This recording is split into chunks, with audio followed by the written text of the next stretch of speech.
180 degrees. Parang ganito ginawa natin. 180 minus, pinagsama ng 50 plus 65 ay 115.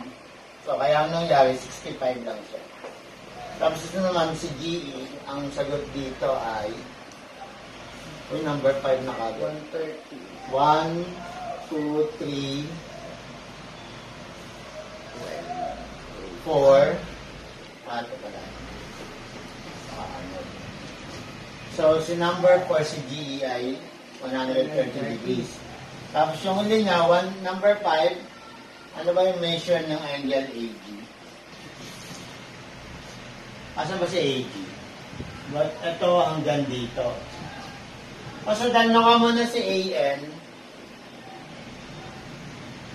arc AN, plus arc ng NG. Ano ba yung arc AN?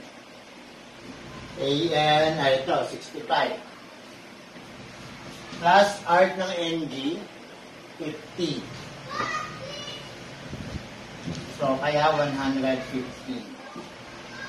Si arc ng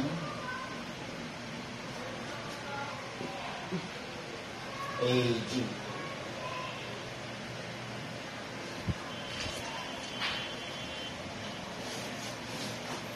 Ilan na nakuha natin? Si NL ay 115.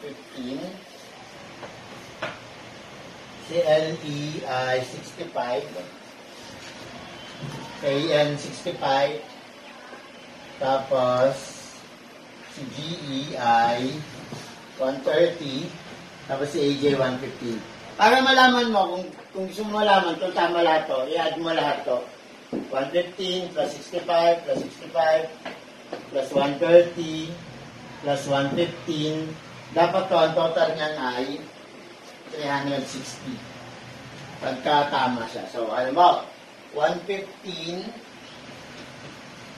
plus 65 plus 65 plus 130 plus 115. Dapat total na tayo. Ito, 230 na to. Plus ito, ba't sobra? 115, 230 plus 130 360. 360. Ito 130 pa eh. Ba't pa nga 20 na? Sobra siya. Ay, hindi pala, sorry. Hindi pala ito i-add lahat kasi main nag-overlap. Ito lang pala i-add mo. Ang i-add mo lang pala, ang i-add mo ay, ito mga to. 50 plus 65, tapos plus 115,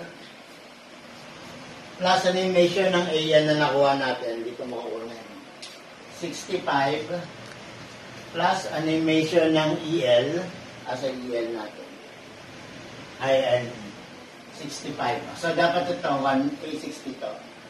So, dalawang 65 ay 130 plus 115 plus 50 plus 65. So, 5, 10, 4, 5, 10, 16, 31, 360. Tama. 360 lahat. 360. O, ibig sabihin lahat to, check. O, yung galing, oh. 101 na tayo.